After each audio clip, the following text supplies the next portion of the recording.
Nice. Blind button press. I'm not in it, am I? I am? You're in the mirror.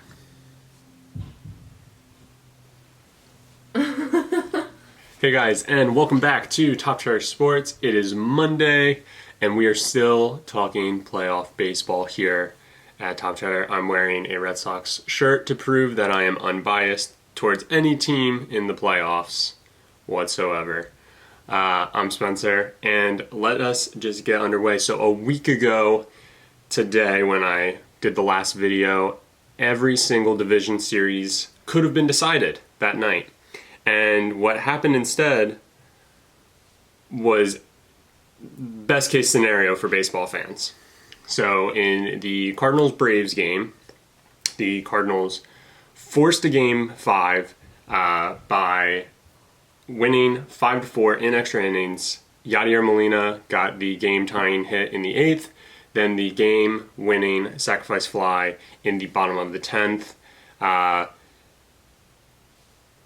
We'll talk more about the Cardinals in a second. Over with the Dodgers and Nationals, the Nationals took a commanding 6-1 win in Washington to force it back to LA for a Game 5. So both National League series went to a Game 5. Nationals were going to have Strasburg on the mound. They had Scherzer on the mound for Game 4 in a must-win. And that also gets exciting, so we'll get into that. The Yankees went ahead and swept the Twins, so they were the only one to decide it, while the Rays pummeled the Astros 10-3. I believe they hit 2 home runs off of Greinke and 3 in total. They really, gave the fans in St. Pete a reason to come out, which they normally don't.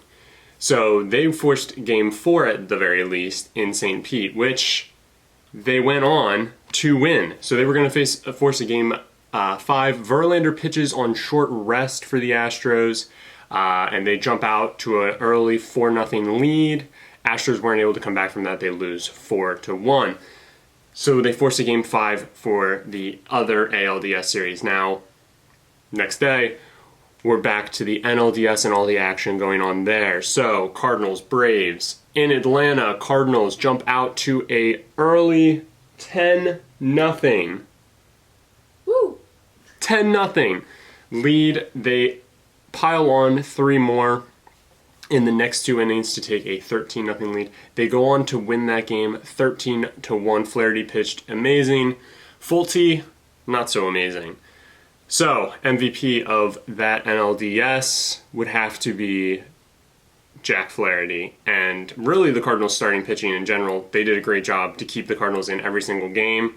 And it honestly came down to the offense most of the time, causing them to lose the game, helps them to win Game 5.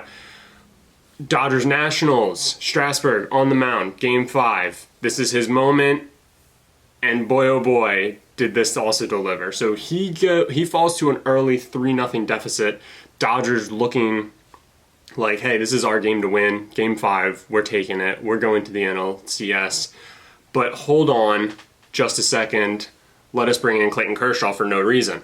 So Kershaw comes in. It is a close game, and I get that he is one of the best pitchers in baseball. He gives up back-to-back home runs to Anthony Rendon and Juan Soto to tie it 3-3. So we're going to extras in Game 5. Couldn't get any more dramatic unless it's bases loaded for Howie Kendrick, of all people. He hits a game-winning grand slam, honestly. Dodgers come up flat. They lose 7-3 and get knocked out. I had them as the NL favorites. Everybody had them as NL favorites. Obviously, they were the best team in the NL, so that's why. But both top seeds are stunned by the lesser. Both the Cardinals and Nationals were down 2-1, and they both fight back with their backs against the wall to take the series to face in the NLCS. Now, the last game of the ALDS, Garrett Cole takes the mound for the Astros, and unfortunately for the Rays, the magic stopped there. They were able to at least win both on their home field, but that's where the buck stops. Glass now had some issues. It seemed like he was maybe tipping his pitches. Astros jump out to an early lead, 4 runs in the first, and they go on to win that game 6-1. So the NLCS and ALCS are set. It's going to be Cardinals Nationals and the Yankees Astros.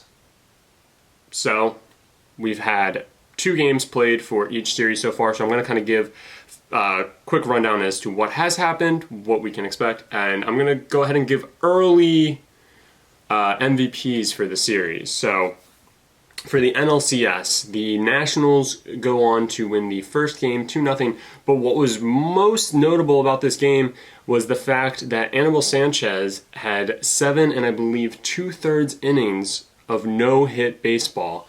As a playoff team, you can't have that happen if you're the Cardinals. Michaelis, for his part, pitched incredible to keep them in the game. He only gave up, I believe, the 1 run.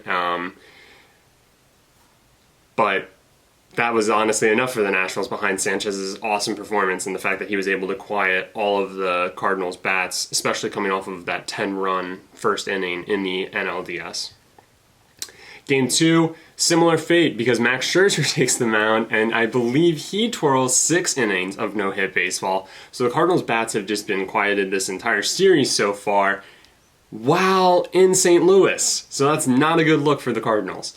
They go on to lose Game 2, 3-1. So they now have to go into Washington, and they have to win 2 of 3 there in hopes of forcing it back to St. Louis, where they would have to then win both of those games.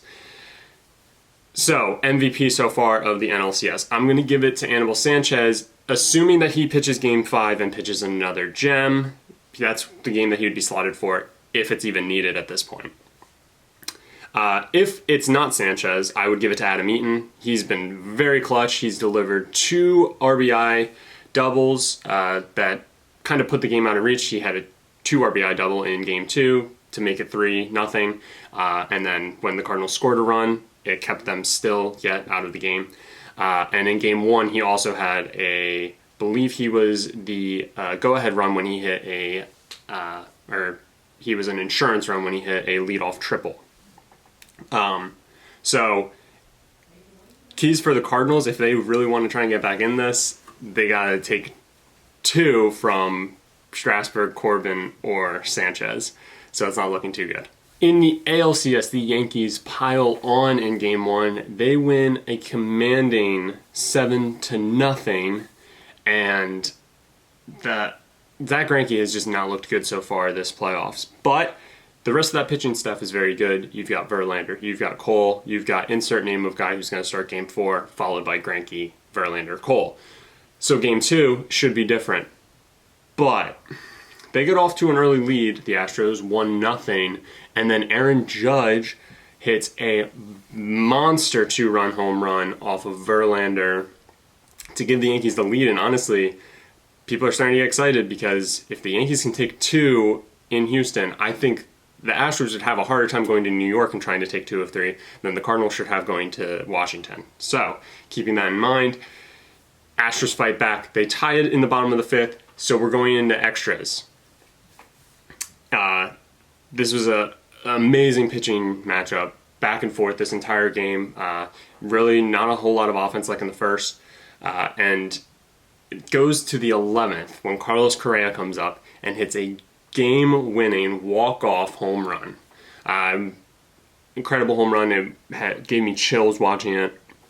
It's these exciting moments that the playoffs are made for.